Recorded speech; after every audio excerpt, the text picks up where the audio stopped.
चलिए दोस्तों, आज पढ़ेंगे हम लोग बहुत ही इंपॉर्टेंट टॉपिक जिसका नाम है किसी यौगिक में मोल संख्या हम कैसे निकालें। जैसे बहुत सारे कंपाउंड हमारे पास दिए हुए रहते हैं और उस कंपाउंड में हमें कहता है कि कुछ मोल की संख्या ज्ञात करें, यानी कि मोल की संख्या कैसे निकाल सकते हैं। तो 11th क्लास का मोल्स कंसेप्ट चैप्टर में इसका बहुत ही ज़्यादा यूजेज है, तो इसको हम एक बार जैसा रिपीट कर लेते हैं और देखते हैं क्या है क्या नहीं है। देख, यहाँ पे यदि मोल कंसेप्ट से रिलेटेड बात बताई जाती है तो आपको यहाँ पर बताया जाता है कि कोई कंपाउंड हमारे पास होता है। तो कोई कंपाउंड जब हमारे पास होते हैं तो कंपाउंड में आपको ग्राम मास दिया हुआ रहता है। जैसे यहाँ पे दिया हुआ है 25 ग्राम ग्लूकोज, यानी कि एक ग्राम मास दिया हुआ है, ठीक है। अब कहता है कि 25 ग्राम ग्लूकोज में मोल की संख्या निकालना है, यानी कि find the number of mole in 25 gram glucose, ठीक है। तो इसमें कुछ करना नहीं होता है। जनरली क्या होता है कि जो आपके पास फार्मूला कंपाउंड दिए हुए रहते हैं, जैसे ये आपका ग्लूकोज दिया हुआ है तो ग्लूकोज का सूत्र होता है C6H12O6, ये आपको पता होगा। अब जब C6H12O6 होते हैं तो ये एक प्रकार का फॉर्मूला है, किसी कंपाउंड का फॉर्मूला है, यानी कि इसका हम लोग मॉलिक्यूलर वेट निकाल लेंगे। तो इसका जब मॉलिक्यूलर वेट निकालेंगे तो शायद आता है 180 ग्राम, कुछ ऐसे देख लेते हैं। 12, एक कार्बन का वेट 12 होता है, 6 प्लस एक हाइड्रोजन का वेट 1 होता है, मल्टीप्लाई 12, एक ऑक्सीजन का वेट होता है आपके पास 16 मल्टीप्लाई 6। अब इसको कैलकुलेट कर लेते हैं। 12 × 72 प्लस 12 16 × 96, यानी 2 2 4 10 9 1 10 17 18 180, यानी कि ग्लूकोज का मॉलिक्यूलर वेट 180 ग्राम के रिस्पेक्ट में आ जाता है। अब देखिए, अगर किसी कंपाउंड कोई आपके पास देता है तो उस कंपाउंड का सबसे पहले तो आपको सूत्र पता होना चाहिए। जब सूत्र आप लिख देते हैं तो सूत्र लिखने के बाद उस सूत्र का, उस मॉलिक्यूल का मॉलिक्यूलर वेट निकाल लीजिए। जब मॉलिक्यूलर वेट निकालिएगा तो अब आपके पास 180 ग्राम मॉलिक्यूलर वेट ग्लूकोज का आ चुका है। तो बहुत ही आसान तरीका है। अब कह रहा है क्वेश्चन में क्या चीज, अकॉर्डिंग टू क्वेश्चन कि 25 ग्राम ग्लूकोज है, यानी कि number of mole in glucose, number of mole in glucose, यानी ग्लूकोज में मोल की संख्या निकालना। तो जो ग्लूकोज की पहले एटॉमिक यहाँ पे ग्राम मास दिया हुआ था क्वेश्चन में, उस क्वेश्चन में जितना ग्राम दिया हुआ था उसको आप यहाँ पे लिख लो 25, ये 25 ग्राम हो गया।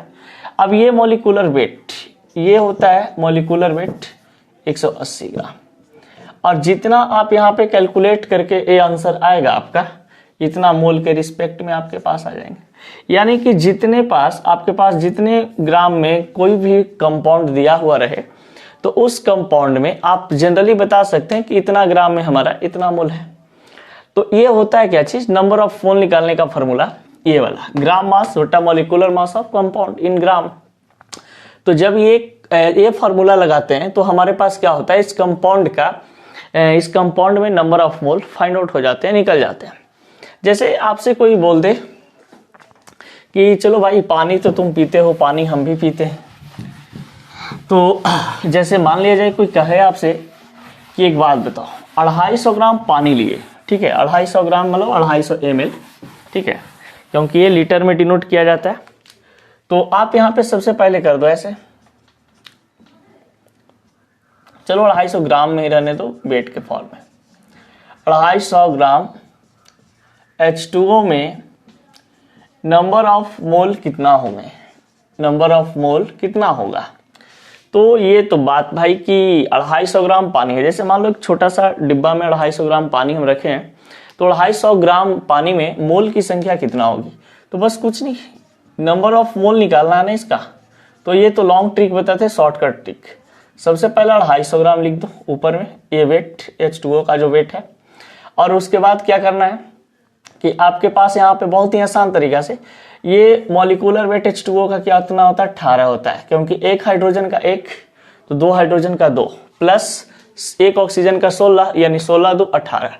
अब इसको काट दो, जितना मर्तबे कटेगा ये 18 से भागा दे दो ऐसे, 1 18 7 और ये बच गया आपके पास 0, 18 चौका 72, 18 तेईस 54, ये आ जाएगा 13 और ये आ जाएंगे 10 यानी 6, ये बजाय 26, 13 चौका 52, 18 18 चौका 52,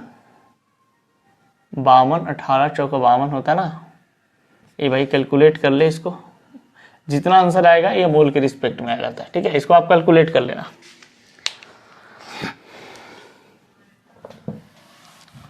चलिए, तो इसी प्रकार से अगर आपके पास कंपाउंड में मॉलिक्यूल पूछता है तो आप आराम से बता सकते हैं कि नंबर ऑफ मॉलिक्यूल कितने होंगे कितने नहीं होंगे। अब कहा जाता है, अगर आपके पास मान लिया जाए कि अगर आपको कह देता कि 50 ग्राम CuSO4 यानी कॉपर सल्फेट में नंबर ऑफ मोल कितने होंगे, नंबर ऑफ मोल कितने होंगे, तो 50 ग्राम कॉपर सल्फेट में नंबर ऑफ मोल आपको निकालना है। तो बहुत ही आसान तरीका है कि अगर आपके पास कॉपर सल्फेट सबसे पहले एक कंपाउंड दिया है तो इस कंपाउंड का आप मोल वेट निकाल लो, मोल वेट ऑफ CuSO4 यानी कॉपर सल्फेट। ये